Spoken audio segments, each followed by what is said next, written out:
Boa tarde a todos e todas. Gostaria de começar agradecendo, mais uma vez, à comissão organizadora, em especial ao professor Elson Longo, por esse convite para vir aqui proferir essa palestra.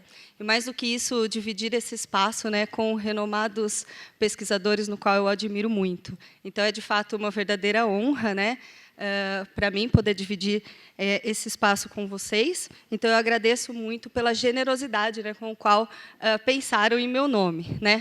E aí, ao invés de eu facilitar a minha vida, eu resolvi complicar um pouquinho. Então, antes de começar, eu quero contextualizar para vocês do porquê que eu trouxe o oceano como tema aqui para o simpósio. Eu tenho, há mais tempo, desenvolvendo uma linha de pesquisa na área de materiais cerâmicos. Eu fiz a minha formação de doutorado e pós-doutorado aqui no centro, sob orientação do professor Elson Longo, e, desde então, eu venho trabalhando com síntese, caracterização e aplicação de materiais cerâmicos para diferentes frentes. Porém, eu estou no Departamento de Ciências do Mar da Unifesp Campus Baixada Santista há 4 anos. Nós somos lá um grupo interdisciplinar, então, onde eu tive a oportunidade de interagir agora com colegas de diferentes frentes. E aí, como o professor Ernesto falou pela manhã, a pesquisa se dá pela conversa. Então, através dessas conversas, nós vimos que seriam possíveis novas frentes, aliado à interface do oceano com a ciência e engenharia dos materiais. E aí eu também conversei com colegas do Departamento da Biociência, são fisioterapeutas, que têm trabalhado com o desenvolvimento de biomateriais para enxerto ósseo. Aí a gente falou, por que não, então, implementar uma nova linha de pesquisa aqui, no desenvolvimento de materiais funcionais oriundos da biodiversidade marinha. Então, pela bioprospecção de micro-organismos marinhos, desenvolver materiais funcionais. Então, é claro que a gente está no início, então eu brinco com os meus colegas lá, que nesse oceano eu ainda sou o fitoplâncton. Para quem não sabe quem é o fitoplâncton, é o menor organismo que habita os oceanos. Estou falando tipo de bactéria e fungo, tá? Mas vamos deixar para lá. Então, o que eu trago hoje? Um pouco do que a gente tem feito, um pouco dessa ideia do potencial desses micro-organismos marinhos para o desenvolvimento de materiais funcionais. Tá? Isso é uma linha nova no Brasil, pouco se tem feito a respeito da biodiversidade brasileira e o que a gente tem feito na Baixada Santista e muito do que a gente espera fazer. Ok? Então, eu começo com a seguinte pergunta. Por que o oceano seria uma fonte de abundantes recursos? Bom, os mares e oceanos eles cobrem cerca de 75% da superfície terrestre. Compõem aí aproximadamente 95% da biosfera, sendo que 34 dos 36 filos animais estão representados aonde? No mar. Sendo que destes, 14 são exclusivamente marinhos. Então, a gente pode dizer que esse ecossistema ele é microbiologicamente e quimicamente diversificado. Trazendo um pouco agora para a nossa realidade, a costa brasileira. Nós conhecemos a costa brasileira por belíssimas praias, mas vai muito além disso. Nós temos uma costa que tem extensão aí de 8.600 km², onde os seus recursos são majoritariamente explorados para o turismo, o petróleo e a pesca, apesar de termos uma biodiversidade invejável em todo o mundo, e que é ainda relativamente desconhecida. Nós podemos dizer que temos em torno de 9.300 espécies descritas da biodiversidade brasileira. Porém, o seu potencial tecnológico é quase que inexplorado. Quando eu falo quase que inexplorado, algo se explora. Então, o que mais se sabe? Se sabe muito da diversidade genética e da diversidade química. Então, tem uma linha muito forte de produtos naturais, os produtos naturais marinhos. O que significa isso? Isolar moléculas ativas farmacologicamente oriundas de micro-organismos marinhos. Então, a gente chama isso de bioprospecção de moléculas ativas. Hoje se tem 25.000 biomoléculas que apresentam atividade farmacológica já isoladas de micro-organismos marinhos. Esse número parece um número grande. Porém, quando a gente compara Com os produtos naturais terrestres, esses têm 165 mil. Então, ou seja, mesmo na área de produtos naturais marinhos, ainda tem-se muito a explorar. Mas quando a gente fala em biodiversidade, né, exploração da enorme biodiversidade marinha, né, principalmente a brasileira, nós devemos levar em consideração múltiplas abordagens, que não seja somente isolar moléculas ativas. Então, é nesse sentido, eu vou comentar com vocês hoje um pouquinho do potencial biotecnológico de 2 micro-organismos marinhos, mais especificamente, as esponjas marinhas e as microalgas diatomáceas. O que esses micro-organismos têm em comum, além de habitar os oceanos, né?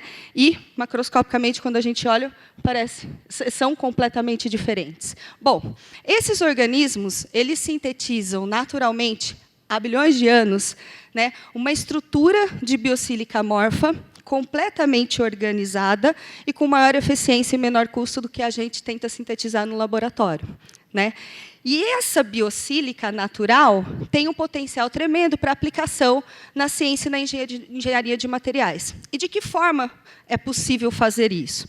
Uma vez que você tem a licença ambiental para coleta, você coleta uma amostra desse micro-organismo e isola essa biossílica.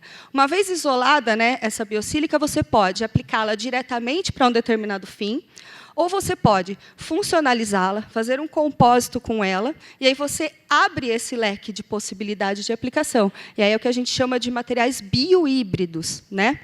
Ou, além disso, uma outra frente é você sintetizar materiais utilizando essas estruturas como moldes. Então, isso a gente chama de materiais bio-inspirados. Eu vou falar um pouquinho para vocês dessas 3 frentes. A começar, falando um pouco do micro-organismo das esponjas marinhas, né, que pertence ao filo Porífera. Por que esse nome? Porque eles são materiais porosos, né? As suas origens elas são datadas de mais de 580 milhões de anos. Então, são organismos que habitam o ambiente marinho e também o de água doce. Vou pagar esse mico, mas vou perguntar. Quem aqui nunca tomou um banho com uma bucha natural? Né? Lembra aquela bucha vegetal? É isso, só que agora a gente está falando de uma esponja que vem de um organismo marinho, né? E mesmo essas esponjas que habitam o mar, habitam ambientes de mares profundos, chegando aí até 60 metros de profundidade, ou em águas rasas. E aí esse filo se divide em 4 classes, sendo que a maior classe delas é a Demospongiae. É difícil para um químico falar os nomes da biologia, né? Bom, essa classe ela compreende 81% de todas as esponjas, tá? E tem mais de aproximadamente 7.200 espécies que são descritas em todo o mundo. E qual que é a composição desse micro-organismo? Uma parte inorgânica e uma parte orgânica. Sendo que a parte inorgânica é composta dessa biossílica amorfa, um material completamente biocompatível. E a outra parte é uma parte orgânica que é denominada de espongina. E ela tem analogia aí com o colágeno. Então, você pode explorar, né, tanto a parte orgânica quanto a parte inorgânica. E aí existem diversos estudos na literatura que evidenciam a biocompatibilidade dessa biossílica oriunda de esponjas marinhas e efeitos osteogênicos. Então, dentre os micro-organismos, essa espécie ela tem grande potencial para desenvolvimento de enxerto ósseo. Então, tem muita pesquisa no desenvolvimento de materiais oriundos dessa espécie para a engenharia de tecido ósseo. Porém, apesar de alguns estudos já relatarem esse potencial, poucos estudos são realizados em vivo, a maioria são realizados in vitro, e quase não tem relato sobre o potencial das espécies brasileiras. Então, nesse sentido, nós estamos ali com o litoral à nossa disposição, começamos a explorar o potencial de espécies, então, do litoral de São Paulo. Então, vou mostrar um trabalho que foi publicado esse ano, onde foi avaliado o potencial biotecnológico da biossílica, extraída de uma praia ali de Praia Grande, para a aplicação na engenharia de tecido ósseo. Esse trabalho ele foi liderado pela colega do Departamento de Biociências, a professora Renata Neves. especificamente, a espécie Tenadia ignis, que pertence à maior classe das esponjas marinhas, foi coletada ali na Praia Grande, em São Sebastião. E aí a primeira etapa do trabalho é você extrair, então, essa biossílica. De que forma? Eliminando a matéria orgânica. Então, o primeiro passo é colocar esse micro-organismo em contato com uma solução de hipoclorito de sódio.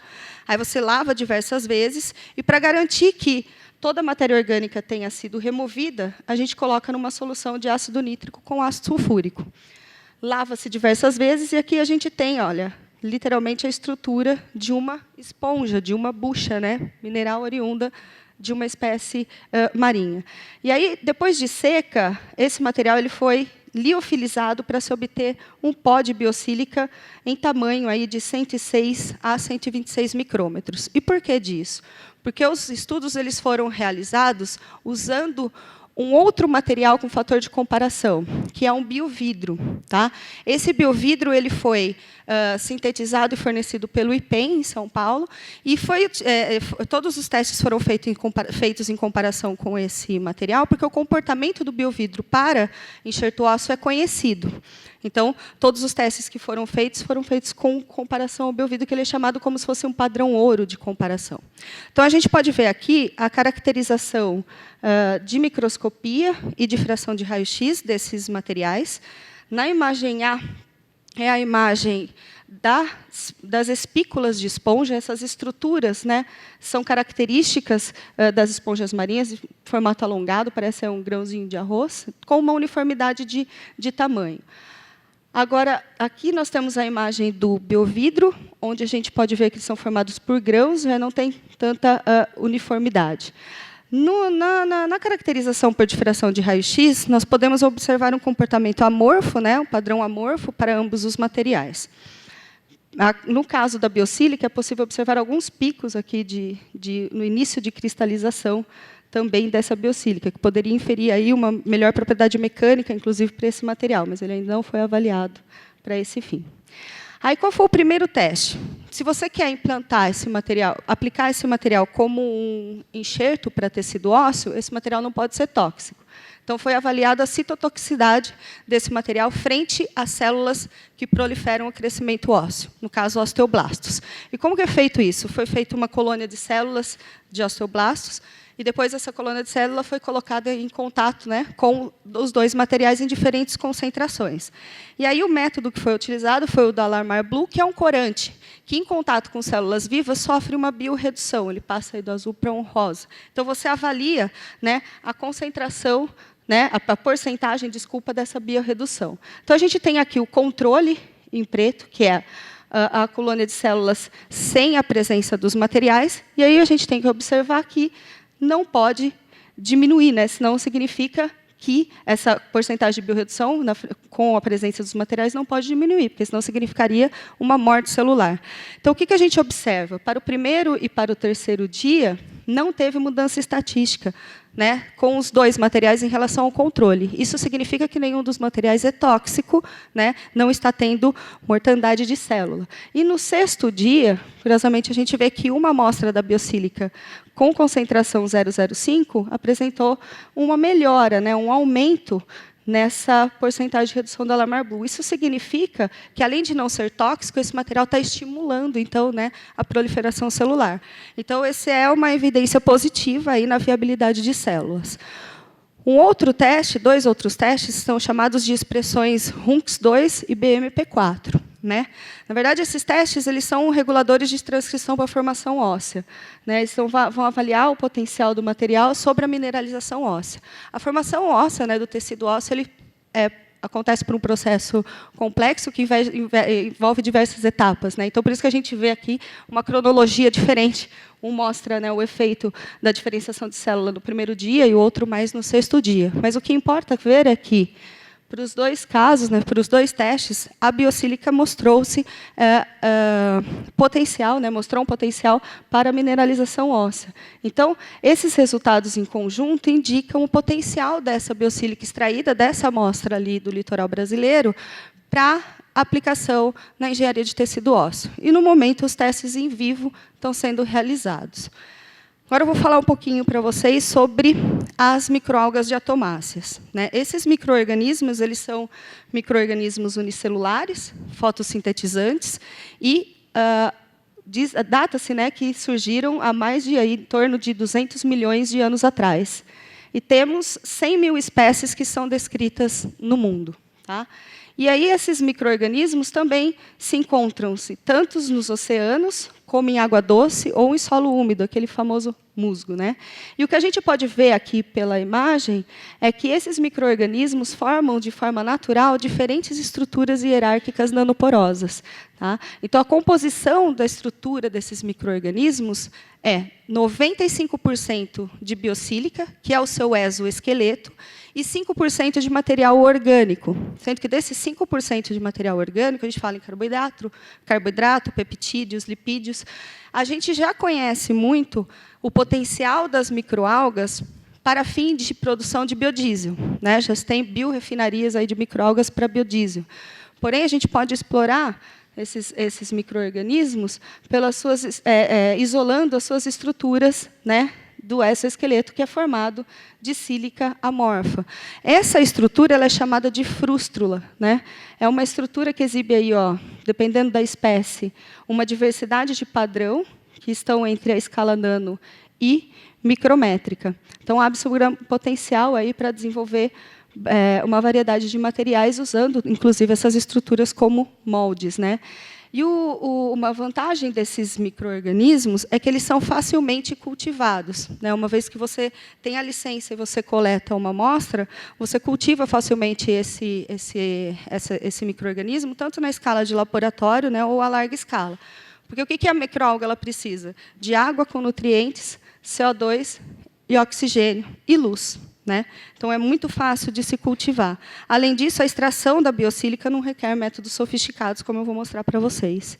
Então, o que essas estruturas, né, têm que a tornam promissoras para aplicação tecnológica, né, ou como materiais funcionais? Elas são biocompatíveis, apresentam aí arquiteturas porosas e altamente ordenadas, apresentam uma alta área superficial, e aí você pode aplicar diretamente ou modificá-la quimicamente, uma funcionalização ou fazer um compósito. E aí esse material pode apresentar propriedades, então, multifuncionais, que é o que a gente chama de os materiais, então, ativos biohíbridos. E aí já se tem relatos de aplicação em diferentes frentes, né? Como na fotônica, com sensores, na liberação controlada de fármacos e na eletrônica. Eu vou mostrar para vocês alguns exemplos. Nesse primeiro trabalho, a estrutura da diatomácea, né, da frústula de diatomácea, ela foi funcionalizada com uma nanopartícula metálica para garantir, atribuir a esse material uma propriedade magnética que ele sozinho não o tinha.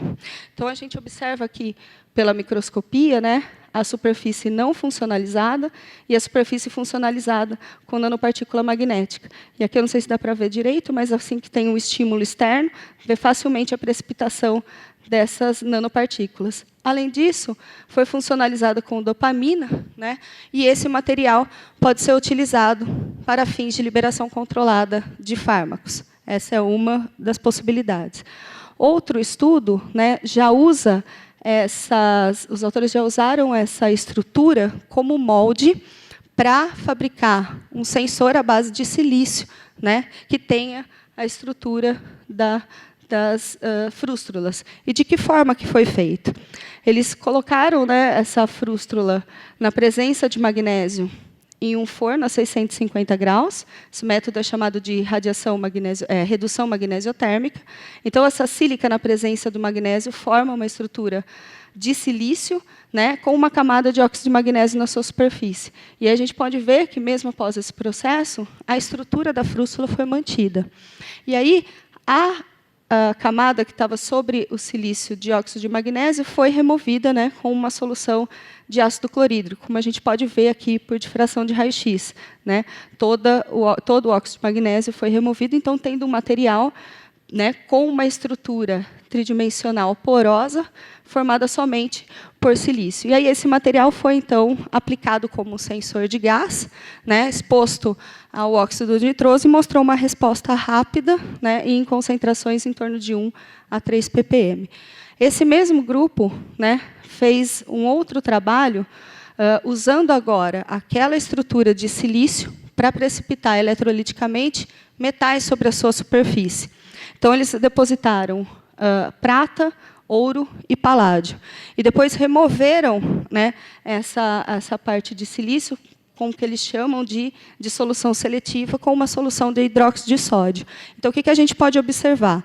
Que aqui as estruturas das frústulas tridimensionais foram mantidas, porém, agora esse material ele é formado por nanopartículas metálicas. Então, esses dois estudos nos mostram o potencial de sintetizar materiais bioinspirados nessas estruturas oriundas de um micro-organismo, no caso, um micro-organismo marinho. Então, você pode fazer diversas réplicas, né? E aí você tem, como a gente viu naquelas primeiras imagens das frústulas, diversas morfologias diferentes, então isso abre um campo muito grande para aplicar esses materiais como materiais multifuncionais.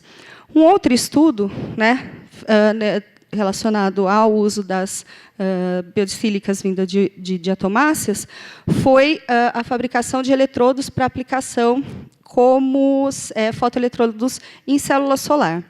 Nesse trabalho, os autores fizeram diversos eletrodos, partindo de pastas de diatomácea e de dióxido de titânio, e depositaram, né, sobre eletrodo de vidro condutor, usando o método do spin coat. E foram variando, né, eletrodos à base somente de titânio, eletrodos à base somente de diatomácea, e com camadas, né, de ambos os materiais. Observando os resultados obtidos, os dois materiais que tiveram uma melhor eficiência, né, da célula solar sensibilizada por corante foi aquele onde tinha 3 camadas de titânio e com uma camada de diatomácea e 2 camadas de titânio.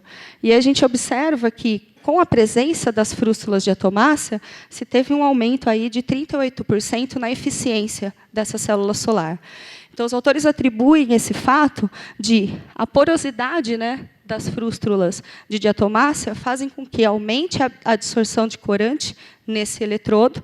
Consequentemente, você aumenta a capacidade de captação de fótons e também o caminho, né, dos elétrons é facilitado, aumentando, então, a eficiência desta célula solar. E aí, inspirados nesses trabalhos, né, e a falta de relatos do potencial das espécies brasileiras, estando ali em Santos, com o oceano à disposição, nós sentimos, então, a necessidade de implantar essa linha no nosso laboratório, né? E aí, em que pé que estamos para esse caso? Como eu falei no começo, né, nós estamos ainda otimizando os processos de cultivo e extração. Então, eu vou mostrar para vocês, né, como a gente cultiva as nossas espécies no laboratório. A gente tem aqui a nossa câmara de cultivo. E aí eu tenho um colega, o professor Rualba, que colabora comigo, que ele é o biólogo, é o cara das diatomáceas, né? Então, a gente tem aqui a câmara de cultivo, nós temos na porta da câmara lâmpadas de LED branco, e aí você consegue controlar temperatura e o período de exposição dessas microalgas à luz. Tá? Então, aqui a gente tem as nossas amostras, né, nossas colônias de cultivo, e a temperatura para a espécie Taciliocira pseudonana, né? Ela é a melhor temperatura de 20 graus, né? E o fotoperíodo ele foi mantido aí a 14 horas de exposição de luz e 10 horas no escuro. E o tempo aí de cultivo foi de 15 dias. Tá? Essa espécie não fomos nós que coletamos, né? A gente tem parceria com o Instituto Oceanográfico da USP. Então, eles nos cederam essa cepa. Por quê? Porque nós estamos correndo em busca de obter a nossa licença, né? Porque você não coleta nada no oceano se você não tem uma licença ambiental para isso. Então, a gente ainda não coletamos ainda nossas primeiras amostras. A gente está trabalhando em parceria com o Instituto Oceanográfico. Então, uma vez após 15 dias de cultivo, a gente fixa, né, essas células em formaldeído e aí, assim, parte para a extração da sílica, né? Então, a gente concentra aquele extrato, filtra numa malha de 5 micra para garantir uma homogeneidade aí de tamanho. Esse concentrado é ressuspenso em água do mar filtrada e a matéria orgânica é removida com uma solução de peróxido de hidrogênio. Tá? E aí a gente lava diversas vezes, né, esse concentrado, e aí sim seca. Nós temos, então, uma amostra de microscopia óptica que mostra as nossas células, né? Elas são cilíndricas e tem um corpinho, a gente fala, um esqueletinho mais alongado. E aqui a imagem de microscopia eletrônica que mostra que o seu exoesqueleto foi mantido, né, intacto. Bom, nós estamos aqui, né? Então, agora, onde queremos chegar, né, com isso? Aí eu chamo de os trabalhos futuros, né? Nós vamos, então, agora testar o potencial dessa biosílica direto, né? Somente ela, biosílica pura, caracterizar essa biosílica e também modificar, fazer compósitos, né, com esse material, usando os óxidos, né, que a gente já sintetiza no nosso laboratório. No caso, a gente vai usar o óxido de zinco, dióxido de estanho, o óxido de nióbio, e também, aqui em parceria com o Marcelo, né, funcionalizar com as nanopartículas de prata. E aí, onde que nós vamos aplicar? A gente já faz isso, né, a gente já desenvolve fotoeletrodo de DSSC, vamos testar se a gente melhora o potencial desses óxidos para esse fim, em fotocatálise, bactericida, e aí também com o grupo de biociências, vamos testar esse material também para engenharia de tecido ósseo. Bom, diante aí do exposto, o que eu trago como considerações finais, né? Como a gente pode observar, né, o ambiente marinho ele abriga aí uma rica biodiversidade com formas diversas de vidas.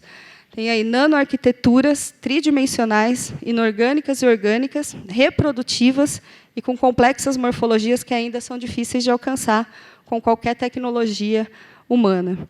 Porém, pouco, né, se estuda com propósitos biotecnológicos, e menos ainda aqui no Brasil, para esse fim de materiais funcionais com a biodiversidade brasileira. Então, a exploração racional e sustentável desses recursos providos dos oceanos é, sim, um promissor objeto de investigação e desenvolvimento tecnológico. Bom, vou aproveitar a oportunidade também para divulgar os programas de pós-graduação que a gente tem, agora é a propaganda, né? Os programas de pós-graduação que a gente tem na Baixada Santista, que abarcam, né, essa linha de pesquisa. Uma é a de bioprodutos e bioprocessos, né, o processo seletivo está aberto aí até 14 de junho. E, recentemente, a gente aprovou o programa de pós-graduação interdisciplinar em Ciência e Tecnologia do Mar. Nós temos lá um curso de bacharelado interdisciplinar em Ciência e Tecnologia do Mar. Esse é o primeiro programa com esse perfil no Brasil. Então, nós também estamos aí com um desafio nas nossas mãos.